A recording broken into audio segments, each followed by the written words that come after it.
Here's a look at Steve's progress. He did the upper cabinets above what is going to be the oven area. So where that ladder is, that's the stove. It's going to go there.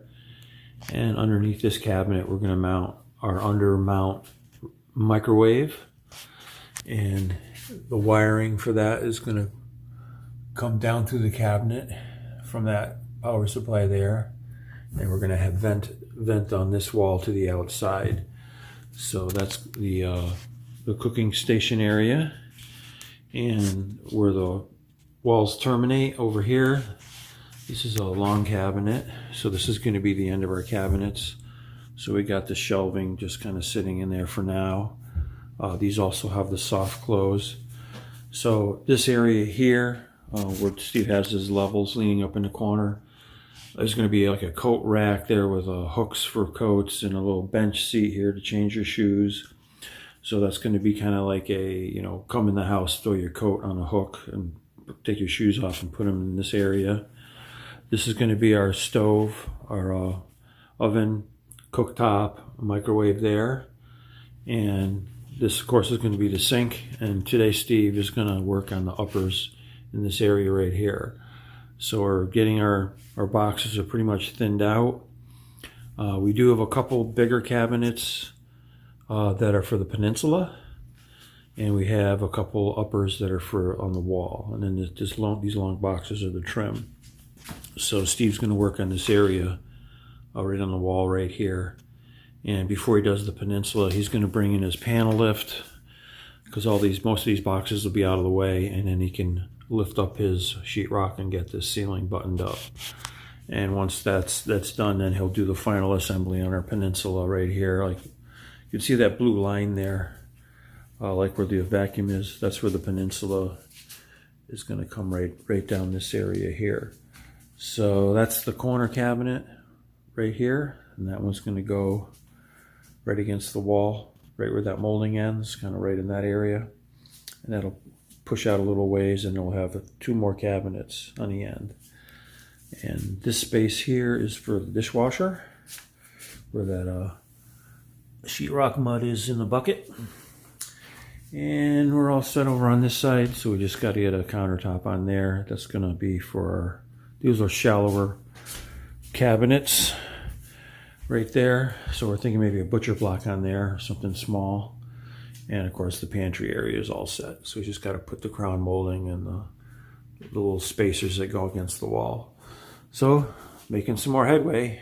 He's going to do a little more today, and he's going to get the other side of the window done. Then he's going to start doing trim work. Hey there everybody, it's Dave again. Here to provide an update to our progress in the kitchen. As you can see from the previous footage, Steve has already mounted the bank of cabinets to the left-hand side of the garden window. He's at the house right now installing the bank of cabinets on the right-hand side of the garden window. So he's working on that. We also settled on a date for the people doing the countertops to come in and start doing their measurements. So what they do is they measure the cabinets that Steve's installed, and they figure out how they need to cut the piece of material that's going to be the counter. So a lot of times when things are installed, they're just a little askew, so they want to make sure all the cabinets are in and they're in their final location, and they take measurements and they check angles and depths and heights and all that stuff, and then they determine how they're going to cut the stone so it'll fit perfectly. They are going to take the sink with them, so that they can make the opening for the sink the proper size, and they also take the faucet so they can determine what size holes they need to cut in the material to accept the fixtures for the faucet. So that's happening anytime after Wednesday. We're going to have the people come in and do that.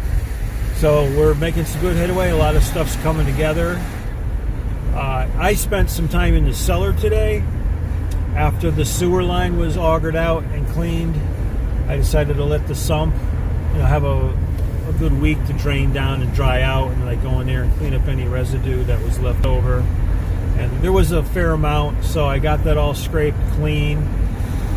There was also quite a bit of buildup on the sump pump itself, so I disconnected that. I got it outside. I hosed it all down, washed it, scrubbed it down, put it in a basin, and cycled the pump a few times to get any residue out of the pump. I also took the check valve apart, cleaned that all out, put that back in. So the sump hole is all nice and tidy. Any of the muck and residue that was in there is cleaned out. The sump is cleaned. All the connections are clean on the switch that activates it, and check the float, and make sure everything's working properly. So I cycled that a bunch of times outside, kept it all nice and clean. Everything's back together. That took about an hour and a half. I just wanted to make sure that that part of the project was buttoned up. There's no water in there whatsoever. It's nice and clean and tidy, and I'm happy that I got that finalized. So we'll keep you posted on future progress. When I get home tonight, Steve should have those cabinets up, and I'll let you see what those look like. And going into the weekend, we have some other projects on the burner, and we'll fill you in on how those are coming along. So until then, hope you all have a great weekend, and we'll see you next time.